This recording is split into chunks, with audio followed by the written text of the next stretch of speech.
하나님 말씀 찾아뵙겠습니다. 창세기 6장 5절에서 8절까지 제가 서로 읽고 다 같이 따라서 또 해보겠습니다. 창세기 6장 5절에서 8절까지 5절 여호와께서 사람의 죄악이 세상에 가득함과 그 마음으로 생각하는 모든 계획이 항상 악할 뿐임을 보시고 6절 땅 위에 사람 지으셨음을 한탄하사 마음에 근심하시고 7절 이르시되 내가 창조한 사람을 내가 지면에서 쓸어버리되 사람으로부터 가축과 기는 것과 공중의 새까지 그리하리니 이는 내가 그것들을 지었음을 한탄함이니라 하시니라. 8절 그러나 노아는 여호와께 은혜를 입었더라. 아멘. 네, 서로 다 같이 해보죠. 5절부터입니다.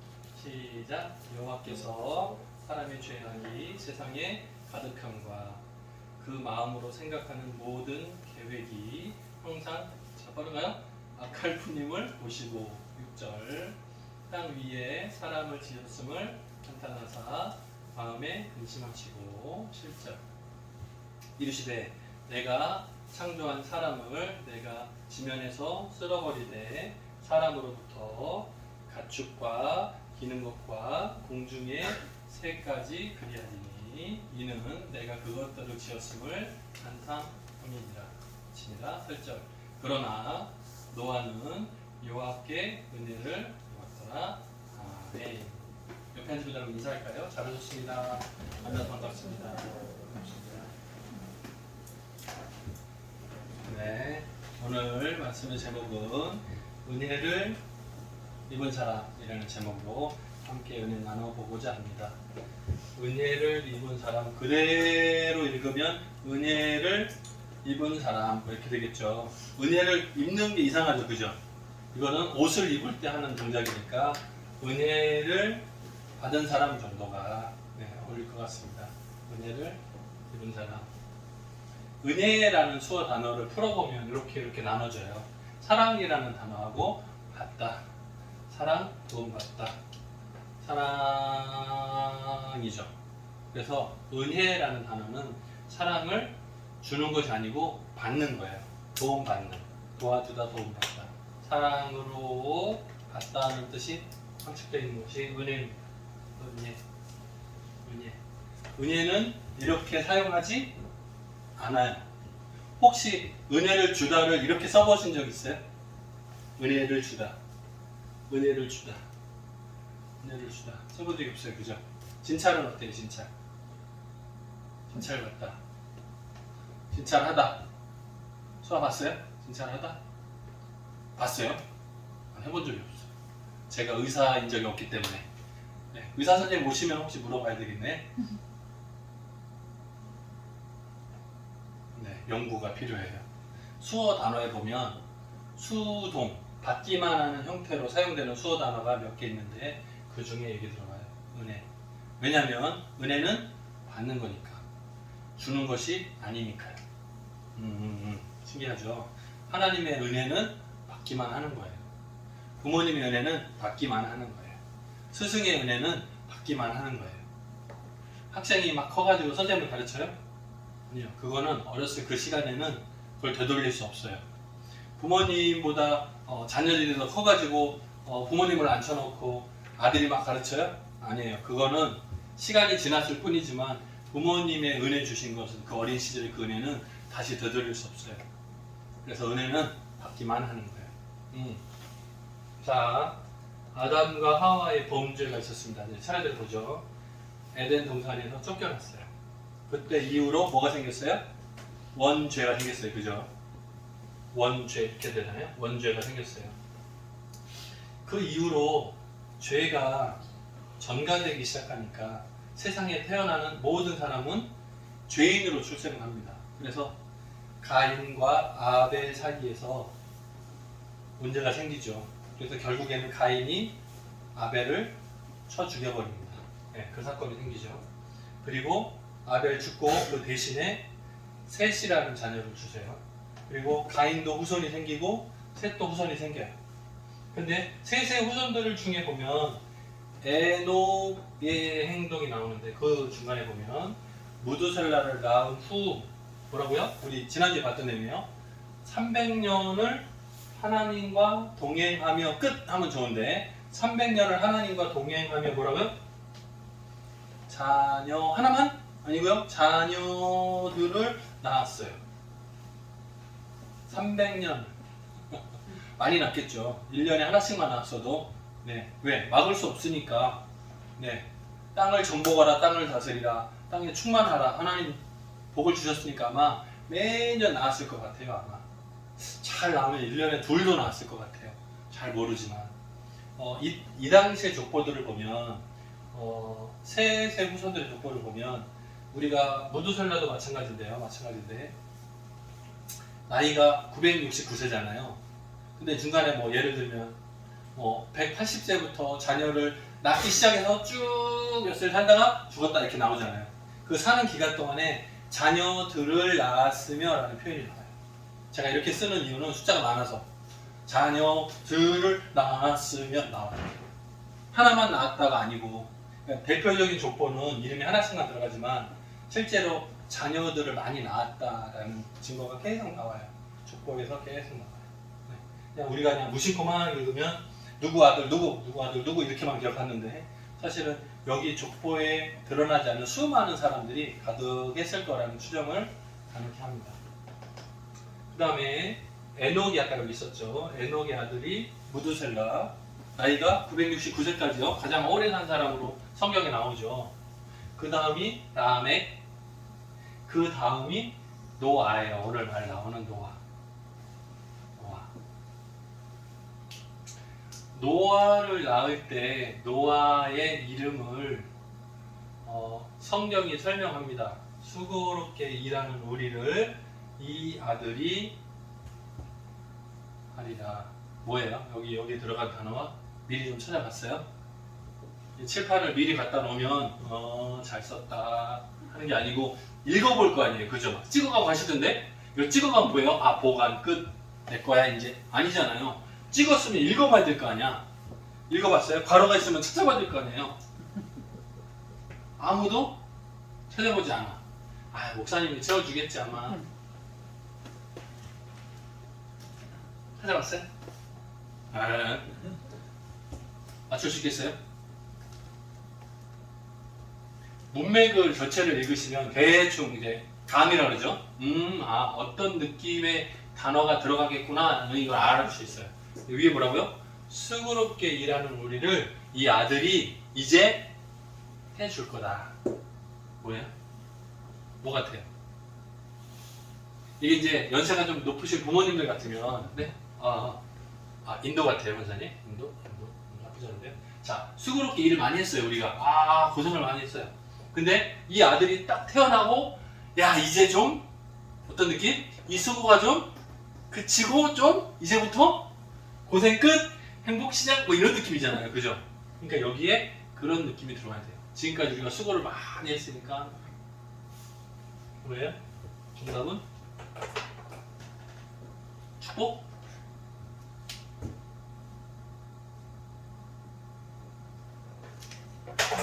성경의 표현대로면 안위예요. 안위. 노아가 이제 우리가 고생 많이 했으니까 이제 이 아들이 우리를 편안하게 위로해 줄 거다. 왜? 나 고생 많이 했어. 너 때문에 내가 낳고 너 키우느라고 고생 많이 했으니까 너 잘 커가지고 이제 우리한테 효도 열심히 해야 돼. 안위해 줄 거다. 어때요? 부모님들 어때요? 자녀들이 잘 편안하게 해주는가요? 쉽지 않죠. 쉽지 않아요. 그냥 아까리만 잘해도 다행이에요. 네. 노아의 이름의 뜻이 그래요. 안위라는 뜻이 포함되어 있어요. 왜 그런가 한번 보세요. 이 이름이 부모가 지어줬겠지만 이 부모는 그냥 부모가 아니고 그래도 믿음의 가정들이잖아요. 그죠? 최소한 에녹은 하나님과 300년을 동행했었고 무두셀라 이름의 뜻이 뭐라고요? 그가 죽으면 심판이 온다. 하나님의 말씀, 계시를 보여줬던 사람이고 그 아들이잖아요. 라멕 그리고 그 아들이잖아요. 그러니까 무두셀라가 살아있는 동안에 노아도 성장했을 거 아니에요. 같이 소통하고 예, 그 집안 이웃에서 같이 살았을 거 아니에요. 아무래도 영향을 받았겠죠, 그죠? 그러니까 노아가 하나님 앞에서 의인이고 완전한 자로 성장을 했겠죠. 네. 당연히 그 분위기가, 믿음의 분위기가 그 가정들로 이어졌을 겁니다. 문제는요, 창세기 6장의 시작 부분이에요. 6장 2절이거든요, 여기가. 자, 보세요. 하나님의 아들들이. 이 말은 굳이 족보를 끄집어내서 보자면 하나님의 아들들이 그러면 뭐예요? 여기서 보면 셋이 출생되잖아요, 그죠? 그러면 셋의 후손들이 이 말이겠죠. 사람의 딸들의 아름다움을 보고. 사람의 딸들은 누굴까요? 이 셋의 자녀들이 아니라 가인의 자녀들의 딸들, 여자들을 보고. 좀 달랐을 거 아니에요. 우리 예전에도 보지 않았어요? 가인 쪽에는 문화와 예술이 막 발달하죠. 기억나세요? 왜? 고통과 수고와 슬픔이 가득하니까 이 세상의 삶이. 저주받고 쫓겨난 삶이잖아요. 슬픔이 가득한 삶이잖아요. 그러니까 뭐예요? 음악을 연구해서 위로하는 거예요. 스스로를. 방법이 없어요. 하나님으로부터 복을 받고 평안한 삶을 누리는 것이 아니라 세상에서 고생하고 방황하는 거예요. 어디 가서 씨를 뿌려도 곡식이 없다고요. 왜? 하나님께서 땅을 저주하셨잖아요. 그래서 그들의 직업이 바뀌지 않습니까? 원래는 가인이 농사하는 자였어요. 그죠?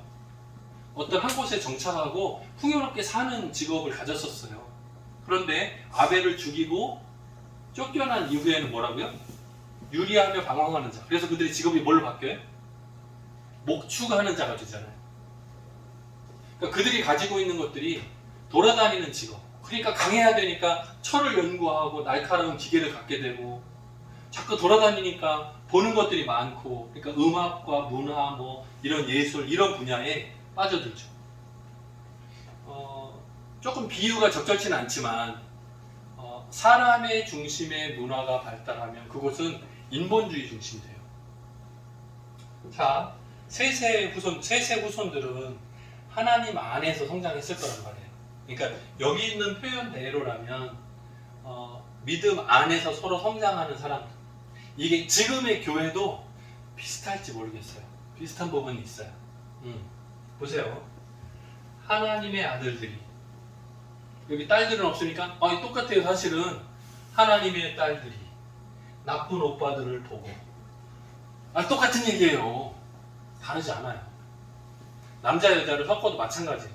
입장 바꾸면 똑같아요. 왜냐하면 이 당시의 문화가 여자가 밖에 나가서 마음대로 남자를 선택하는 문화가 아니기 때문에 남자를 중심으로 기술되었을 뿐이고 지금 21세기에 이걸 가져다 적용해서 보면 똑같아요. 여자도 마찬가지예요. 근데 이 당시에는 여자들은 집안에 숨어있고 남자들이 외부 활동을 많이 할 때니까 그들의 문화가, 그 지역 문화가 남자들이 바깥으로 움직일 때니까 이렇게 기술이 되어 있는 거예요. 보세요.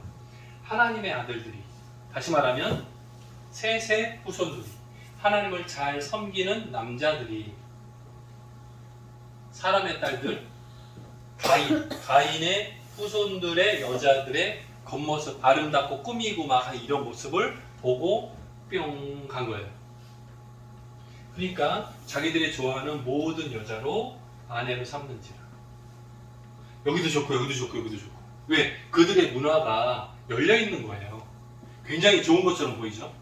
세상의 문화가 자유로운 것처럼 보여요. 왜? 사람을 중심으로 하니까 사람의 감정이나 사람의 어떤 말초신경을 자극하는 여러 가지 문화들이 발달하고 그것에 대해서 굉장히 쉬워 보이고 편해 보여요.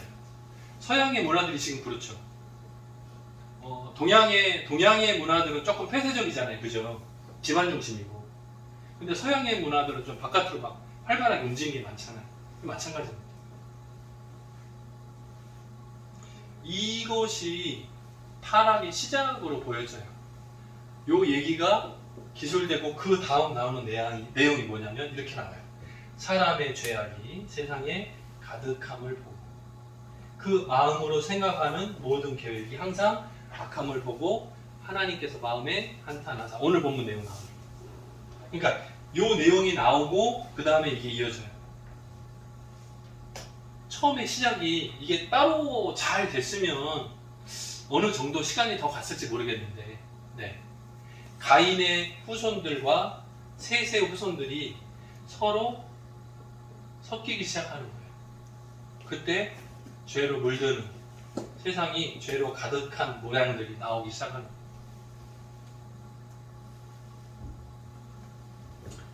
하나님께서 한탄 후에 뭐 비슷하나요? 하지 말았으면 차라리 더 낫겠다 생각하는 거예요. 말는지 말 거를 내가 잘못했나 생각하는 거예요.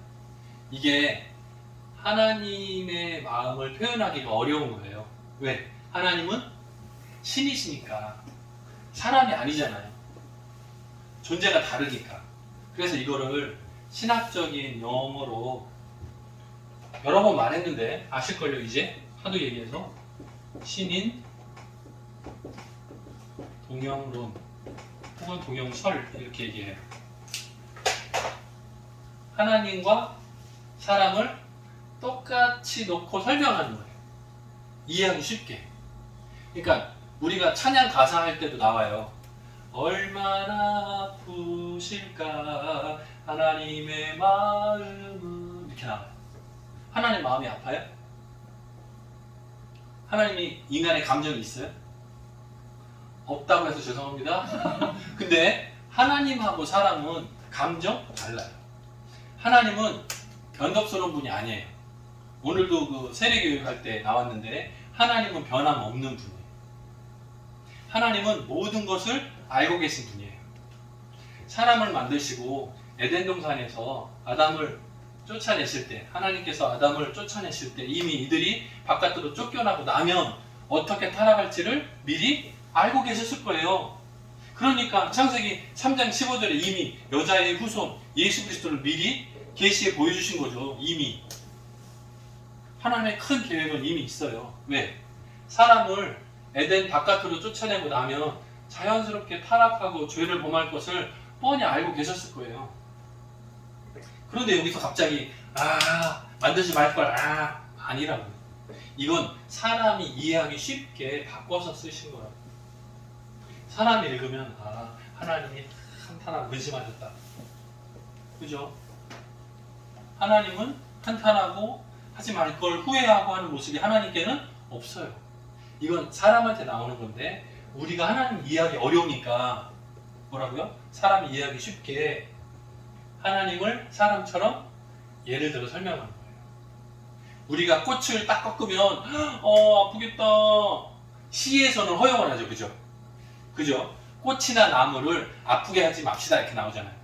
나무가 신경이 있어요? 딱 자르면 막 그래요? 아니잖아요. 나무는 그냥 식물이에요. 식물. 물론 자연을 보호해야 되는 거예요. 하나님께 우리에게 맡기신 책임 맞아요. 나무로는 집에 가다가 막 자르라는 뜻이 아니에요. 그런데 사람처럼 막 느끼고 말하고 하는 게 아니잖아요. 그냥 식물일 뿐이잖아요. 근데 그것을 사람으로 의인법 사용해서 표현하죠. 그죠? 사람인 것처럼. 두 팔을 하늘을 향해 벌리고 있구나. 나무가 두 팔이 있어요? 나무가 이렇게 하는 거예요? 우리는 팔이 두 개뿐인데 나무는 막 가지가 향하잖아요. 맞지 않잖아요. 그거를 예를 들어 사람으로 비유해서 설명하잖아요. 마찬가지로 하나님이 마음이 아프셨겠다. 만들지 말 걸 후회하는 사람 같으면 그런 생각을 가지셨겠다. 그것을 사람에 빗대어서 설명하는 거예요. 그거를 신인 동영론, 신인 동영설 이런 식으로 설명해요.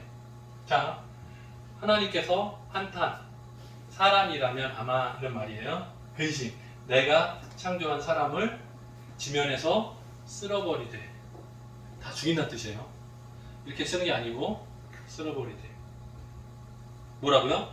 집에서 키우는 가축, 기어다니는 것, 공중의 새까지를 다 쓸어버리겠다 하셨어요. 자, 죄를 지은 건 누구죠? 죄를 지은 건 누구예요? 가축들? 가축들이 건방져? 기어다니는데 예쁘지가 않아. 징그러워? 네? 공중의 새가 예쁘게 빠듯하게 탁탁 날아야 되는데 장난쳐? 다 죽여? 무슨 뜻이에요? 죄를 범한 건 누구죠? 사람이. 근데 누구도 함께 기는 것, 새들까지도 다 함께 쓸어버리신대요. 사람이 책임졌던 부분까지를 다 포함해버리는 거예요. 사람이 감당했던, 그에게 맡겼던 것까지를 다 쓸어버리는 거예요. 굉장히 심각하죠. 우리도 가끔 그런 거 있어요. 예를 들면 나라 안에서도 어떤 부서들이 여러 개 있잖아요. 그죠? 근데 그 중에 어떤 한 부서가 큰 잘못을 하거나 비리가 막 발생하거나 그러면 어떻게 하냐면 나중에 행정적으로 그 부서를 없애버려요. 그리고 그 부서 안에서 일하던 사람들을 다른 데로 다 뿔뿔이 흩어요. 그리고 그 부서 자체를 없애버려요. 잘못한 한 사람만 딱 해서 자르고 끝 아니라 그 부서의 이름을 바꾸든지 없애든지 완전히 없애버려요. 그런 경우도 있어요. 마찬가지인 거예요. 사람이 잘못했는데 그 사람이 담당하던 업무 내용까지 다 쓸어버리시는 거예요. 그만큼 세상의 죄악이 가득했다는 거예요. 오늘 말씀의 마지막 8절인가요? 그러나 반전. 그러나 접속사인데 굉장히 중요해요. 이 앞에서 나오는 내용은 굉장히 심각한 내용이 나와요. 사람 한 사람의 잘못이 있고 한 사람 잘못을 잡아다가 얘만 죽인다는 뜻이 아니라 인류에게 맡기셨던 모든 내용을 하나님께서 다시 리셋하신다는 거예요. 원래대로 되돌리신다는 거예요. 다 없애시겠다는 거예요. 그것이 선포되고 있는데 그 맨 마지막에 그러나 노아는 여호와께 은혜를 입었더라. 다 죽게 됐어요. 다 심판을 맞닥뜨렸어요. 그런데 그 중에 하나, 노아는 내가 살려줄게 하는 거예요. 노아의 이름의 뜻이 뭐였어요? 뜻이 뭐였어요? 기억나세요? 어디 갔어? 수고롭게 일하는 우리를 이 아들이 아니라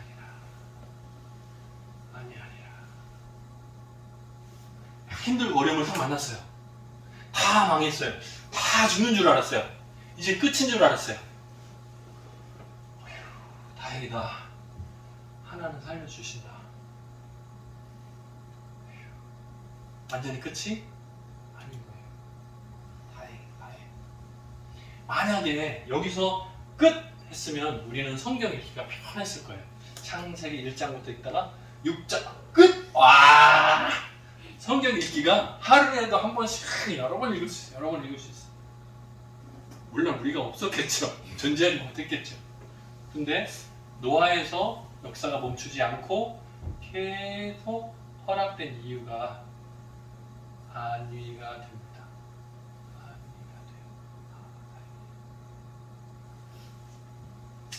은혜라는 단어를 히브리어로 보면 두 단어가 있습니다.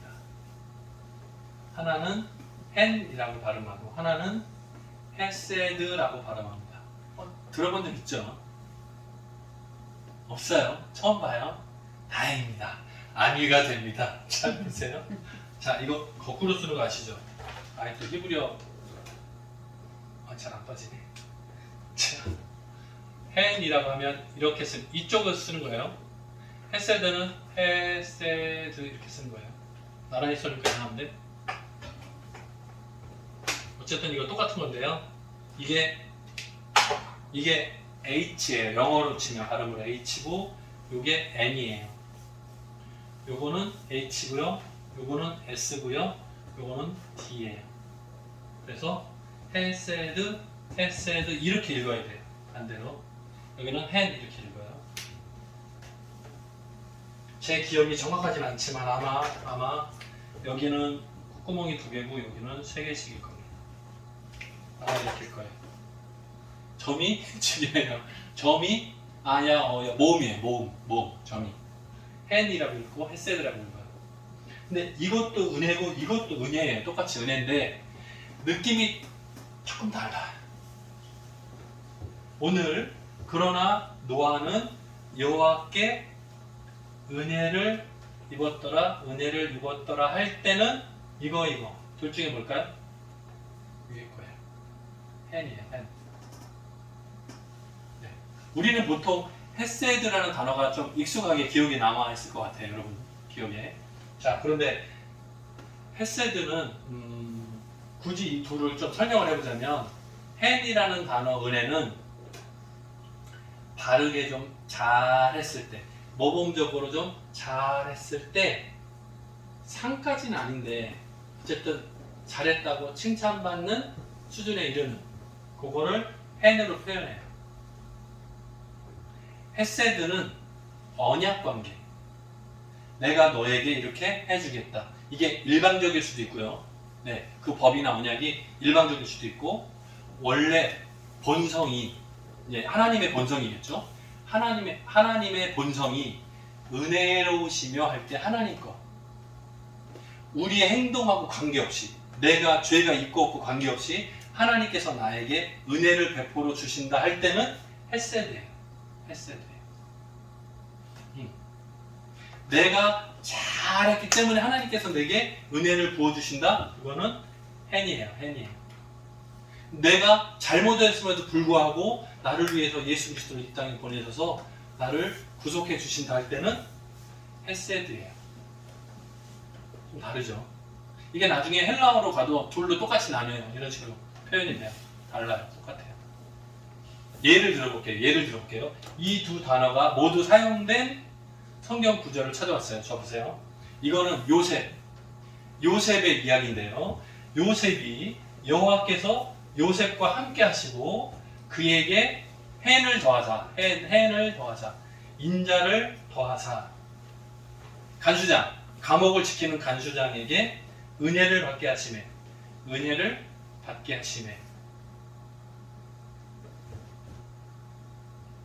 반대로군요. 이게 하나님 주시는 헤세드네요. 첫 번째 거는 헤세드의 뜻이고요. 이거는 hen이 되는 거예요. 그래서 간수장이 봤을 때, 괜찮은데 저 사람? 내가 뭔가를 좀 도와주고 싶은데 다른 범죄인하고 다르네? 라는 느낌을 받는 거죠. 그러니까 이 은혜는 hen이 되는 거고요. 여호와께서 요셉에게 인자를 더해 주사 할 때 이 인자가 헤세드로 써 있어요. 이 두 단어가 다 나와요. 단어 공부하려고 온 건 아닌데, 자 보세요. 은혜를 입은 사람. 우리는 하나님으로부터 은혜를 입은 사람이에요. 여러분은 어떤 은혜를 입었습니까? hen입니까? 헤세드입니까? 헤세드인 거 아시겠죠? 우리가 너무 잘해서 하나님이 나를 보시고 다 쓸어버리실 때 나를 살려주신다고요? 내가 너무 잘해서? 아니라. 자, 세상에 죄악이 관영할 때, 가득할 때, 지면에서 사람 만든 것을 내가 후회하고 한탄하고 다 쓸어버리겠다 하나님께서 선포하실 때, 그 중에 한 사람, 노아는 그가 충성하는 그 모습이 예뻐서 봐주시는 거예요. 물론 큰 전체적인 그림으로, 큰 계획으로 보면 이 모든 게 헤세드 안에 포함될지 모르지만, 단어를 기록할 때 노아는 여호와께 은혜를 입었다는 이 은혜가 hen으로 기록되어 있어요.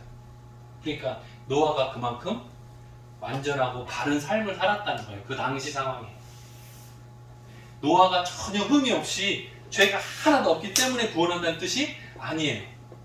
만약에 그런 식으로 쓰려면 이게 맞지 않아요. 네. 왜요? 사람은 뭐가 있습니까? 아담 이후로, 에덴 동산에서 쫓겨난 이후로 원죄라는 것이 있으니까, 원죄가 있기 때문에 모든 사람은 스스로 구원 얻지 못해요. 의롭다고 아무리 강조해도 부족해요. 말이 안 돼요.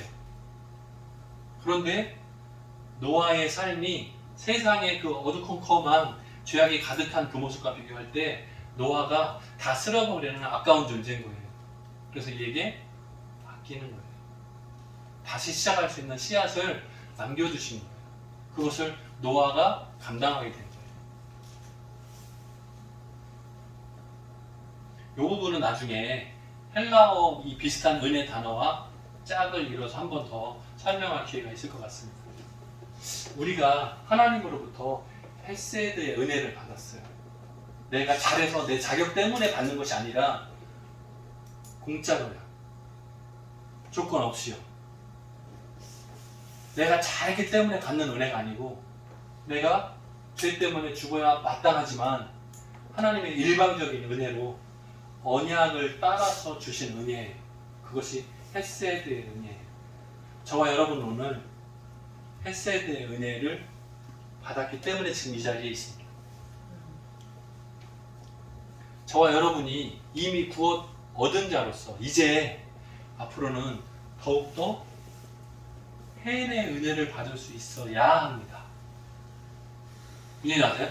자, 헤세드의 은혜는 언약 관계를 통해서 일방적으로 주신 은혜잖아요. 그런데 우리가 해를 향해서 계속 다름질을 하는 거예요. 그게 좀 어려운 용어로 표현하면 성도들에게 마지막 단계가 성화 단계잖아요. 그 성화 단계를 향해서 가는 거예요. 완벽을 향해서 가는 거예요.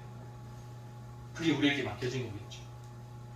은혜를 받은 사람이 마땅히 감당해야 될 길이겠죠. 앞으로 이번 한 주간 동안에도 저와 여러분이 은혜 받은 자로서 은혜스러운 생활을 감당하기를 소원합니다. 이 말을 이 두 단어로 섞어서 말하면 우리가 하나님께로부터 헤세드 받은 자로서 앞으로 hen이 풍성한 삶이 되기를 축복합니다. 이게 이해가 되죠? 감사합니다. 같이 기도하겠습니다.